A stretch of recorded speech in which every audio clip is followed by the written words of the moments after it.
Garde-nous, délivre-nous. Garde-nous, délivre-nous. Comment Dieu nous garde? Avec l'attitude de veiller. Dis avec moi, je veille. Tu dois veiller lorsque 3 moments se présentent à toi.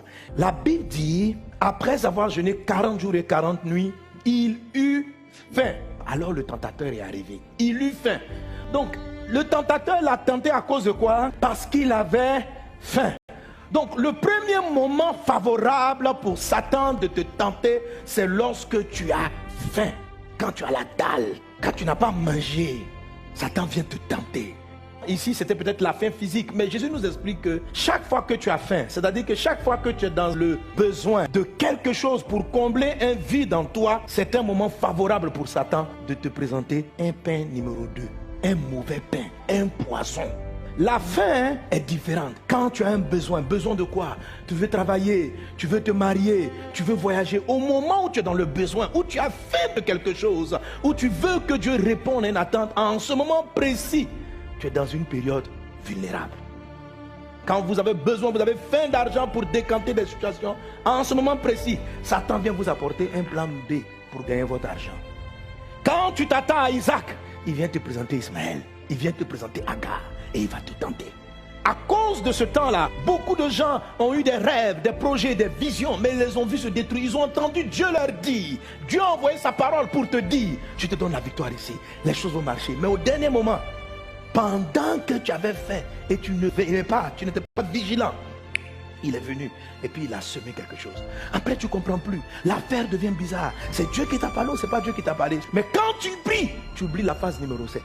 Beaucoup de gens lorsqu'ils prient, oh Seigneur, ouvre-moi les portes, papa, décante la situation, je veux voyager, touche le cœur du directeur pour qu'il regarde mon dossier. Au nom de Jésus, frère, tu as fait de faire ça, il faut dire, garde-moi du malin. Parce que de la manière dont j'ai besoin de ce travail, le malin peut venir me tenter. Est-ce que tu sais qu'il suffit simplement, le DG a décidé d'embaucher quelqu'un qui sourit.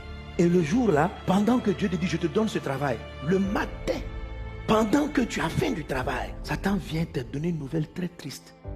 Juste une semence, c'est ce qu'on appelle l'ivraie. Il sème.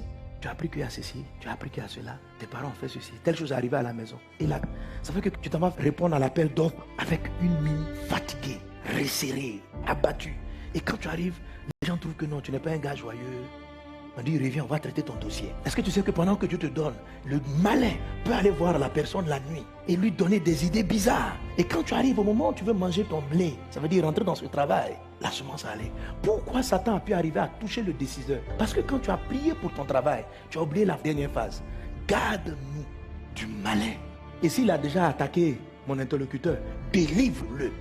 C'est pas délivre-moi seulement, on dit délivre-nous. En fait, nous tous qui sommes concernés dans le dossier, traite avec ça. Moi-même, les gens que je vais voir, nous, ce n'est pas une prière de délivre-moi, on délivre en groupe. Tout le groupe concerné dans le dossier prie pour leur délivrance. Au moment où Dieu t'amène l'homme de ta vie, Satan peut venir lui semer une semence. Regarde une autre soeur. Pour retarder le temps qu'il se rende compte que ce n'est pas la bonne personne. 4 ans c'est court. Et puis après il revient vers toi. Je sais maintenant que tu es vraiment... Il dit, papa, Dieu m'a montré le frère. Ben, il ne lui a rien dit. Et puis, le frère aussi s'est rendu compte que c'était elle. Il a commencé. Et puis, un moment, il dit, il s'est rendu compte que les deux ne peuvent pas aller. Elle veut se décourager. L'esprit lui dit, ne te décourage pas. Prie pour qu'il soit délivré. Parce que l'ennemi est en train de les distraire. Et dans la période, l'ennemi est venu envoyer livret. S'attarder sur des petites choses qui n'en valaient pas la peine. Ramener des dossiers dans sa vie, tout simplement. Parce qu'il ne veut pas que cette dame et ce frère entrent dans le mariage. Vous comprenez? Si tu ne fais pas la phase numéro 7, tu vas manger du blé avec trop d'ivraie. Il y aura trop de cailloux dans tes arachides. Vous savez, beaucoup de chrétiens ne prient pas la phase 7. Vous savez ça, non? Oh mon Dieu, ouvre-moi les portes, ouvre-moi les portes. Jésus dit, quand tu pries, dis, garde-moi. Jésus dit aux disciples, veillez, priez, afin que vous ne tombez pas en tentation.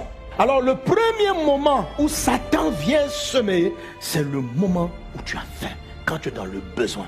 C'est un moment où tu es vulnérable. C'est un moment où tu peux recevoir n'importe quelle information. C'est un moment où toutes les nouvelles te semblent bonnes à prendre. Quand tu attends, j'ai un mari, tout frère qui passe par là peut tomber. Tu dis, j'ai demandé, il est arrivé. Au moment où tu as besoin d'argent, toute proposition financière peut être la bonne, mais certaines sont diaboliques. N'oublie pas, l'ivraie ressemble au blé. C'est-à-dire la proposition de Satan ressemble à celle de Dieu. C'est là la séduction. Mais dis avec moi, garde-moi. Garde-moi. Le Seigneur me dit, mon fils, tu n'as aucune idée de ce que tu es en train de dire. J'ai béni tellement de gens dans cette maison. Il y a des gens, même il y a longtemps, ils sont dans leur exaucement. Ils sont dans leur champ, mais ils voient que l'ivraie a pollué leur plantation. Est-ce que tu as un visage fâché même pour arracher? Quand on dit arracher là, tu ne vas pas venir caresser l'ivraie pour dire, oh ivraie, tu comprends, la vie, c'est que... Non. C'est une prière brutale, c'est une prière dangereuse, c'est une prière méchante, c'est une prière violente. Est-ce que tu vois? Il y a des femmes, Dieu leur donne l'enfant qu'elles ont demandé. La nuit, il vient en rêve et puis il te montre une image de fausse couche. C'est une semence. Il t'envoie une information. Et cette information-là crée consciemment ou inconsciemment la peur. Quand tu te réveilles le matin et puis quelqu'un est venu dans ton rêve, tu as vu que tu perdais ton sang, tout ça dans le rêve. Il ne faut pas bien te réveiller. Tu te réveilles un tout petit peu, tu dis quoi? Et puis tu dis, Père, s'il te plaît, permets à ce que je me rendors. Et retourne dans le rêve. Tu dis, qui est venu dans mon rêve? Qui a fait quoi? Amen. Il y a des rêves que tu dois achever. Il y a des rêves qu'il ne peut pas laisser comme ça. Tu ne peux pas laisser un chat noir t'a poursuivi. Non, non, non, non. Tu dois repartir dans le rêve pour attraper le chat noir. Tu dis, chat, je vais te manger. Tu viens faire quoi dans mon rêve? Donc quand tu es dans le besoin, il sème. Quand tu t'attends à un enfant, il vient, il t'envoie un rêve, un cauchemar, un truc bizarre. C'est une tentation. Il vient suggérer quelque chose. Il t'envoie une information. Il faut la chasser. Il faut la rejeter. À un moment donné où tu sens que tu vas aller de l'avant, tu entends des informations. Et la maladie. Et la maladie. Et si tu tombes malade, puis tu commences à avoir peur. On t'a semé une parole. À cause de ta peur, ça peut engendrer une maladie, cancer, sida, plein de choses comme ça. Tu dois garder ton cœur en disant, Père, garde-moi du malin. Amen.